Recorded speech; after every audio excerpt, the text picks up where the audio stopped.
नमस्कार। एक दर्शक ने एक सवाल किया। उन्होंने कमेंट में लिखा कि मेन प्रॉब्लम किडनी फेलियर नहीं है, मेन प्रॉब्लम डायलिसिस खुद है, क्योंकि डायलिसिस में एक से एक बीमारियां लग जाती हैं, लीवर फेल हो जाता है और मरीज मर जाता है। अब मैं डायलिसिस के बारे में और विस्तार पूर्वक बताना चाहता हूं कि इस तरीके का स्टेटमेंट उचित नहीं है। मैं आपसे एक सवाल पूछता हूं, हवाई जहाज में चलने के क्या साइड इफेक्ट हैं? तो जब भी आप फ्लाइट में बैठें तो फ्लाइट अटेंडेंट आपको समझाती हैं कि एक्सीडेंट में ये करें, ऑक्सीजन की दबाव कम हो तो आप मास्क पहने। तो आप क्या डर के हवाई जहाज से बाहर निकल जाते हो? नहीं, आप सचेत होते हो और अपने सफर पे आगे बढ़ जाते हो। उसी तरीके से कोई ये बोले कि गाड़ी नहीं खरीदनी चाहिए, गाड़ी से एक्सीडेंट हो जाता है और लोग एक्सीडेंट में मर जाते हैं, तो क्या गाड़ी खरीदना या चलाना आप बंद कर देते हैं? नहीं। क्या मोटरसाइकिल चलाना आप बंद कर देते हैं? नहीं। हाँ, आपको क्या करना चाहिए? सचेत होना चाहिए। मोटरसाइकिल चलाते हैं तो हेलमेट पहनिए, मोबाइल पे ध्यान अपना केंद्रित ना करें और सड़क पे ध्यान देंगे और सही ढंग से चलेंगे तो मंजिल मिल जाएगी और एक्सीडेंट नहीं होगा। यही बात डायलिसिस में भी लागू होती है। एक तरफ है किडनी फेलियर, और किडनी फेलियर अगर बढ़ गई तो वो तो निश्चित मौत है। और बुरी बात यह है कि किडनी फेलियर मौत अचानक नहीं देती, यह शरीर को धीरे धीरे नष्ट कर देती है। और ऐसे लोग जो किडनी फेलियर के शिकार पिछले कुछ महीनों से हैं या कुछ सालों से हैं और उचित इलाज नहीं कर रहे हैं, अगर उनको आप देखेंगे तो उनको देख के डर लग जाता है। वो हड्डियों तक गल जाते हैं, कमजोर हो जाते हैं, भूख नहीं लगती, खून नहीं बनता, तो वह जिंदगी देखो अच्छी जिंदगी नहीं है। तो कुछ नहीं करने से अच्छा है कि हम डायलिसिस करें, और डायलिसिस करने से अच्छा है कि हम किडनी ट्रांसप्लांट करें। अब कोई भी मशीन भगवान के बनाई किडनी का संपूर्ण नकल तो हो नहीं सकता। तो अगर डायलिसिस पर्याप्त करें और डायलिसिस ऐसे सेंटर में करें जहां नेफ्रोलॉजिस्ट का सुपरविजन है, और डायलिसिस के साथ साथ अगर परहेज करें और डायलिसिस के साथ साथ अगर दवाइयां लें, तो जाकर के सुचारू रूप से इलाज होता है और कॉम्प्लिकेशंस नहीं होते। तो डायलिसिस में मैं एक छोटा उदाहरण दूंगा।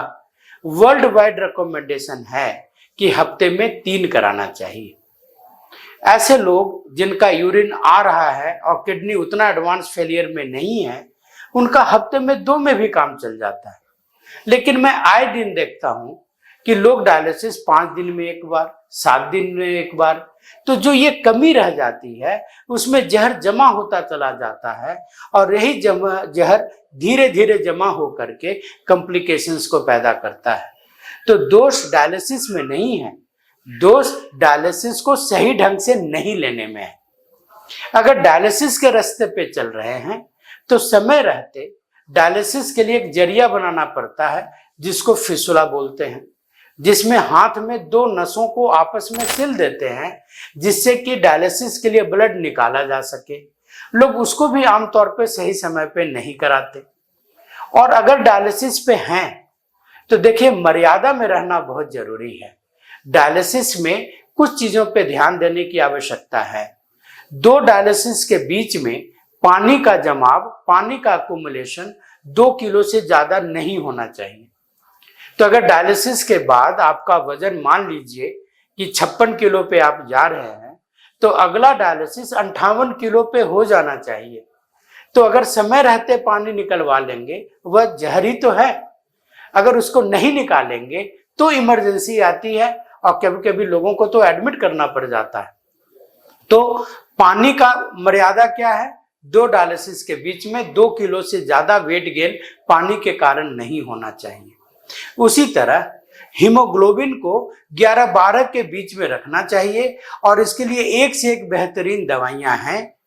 इसके साथ साथ आयरन की कमी नहीं होनी चाहिए, विटामिन की कमी नहीं होना चाहिए, और एल्बुमिन जो प्रोटीन का लेवल दिखाता है वो एडिक्वेट होना चाहिए, शरीर में माल न्यूट्रिशन नहीं होना चाहिए, एनर्जी की कमी नहीं होना चाहिए, कैल्शियम 9-10 होना चाहिए, फास्फोरस 4 के नीचे होना चाहिए, पीटीएच 150 के नीचे होना चाहिए, खून में तेजाब का वैल्यू नियंत्रित होना चाहिए, ब्लड प्रेशर 140/90 के नीचे होना चाहिए।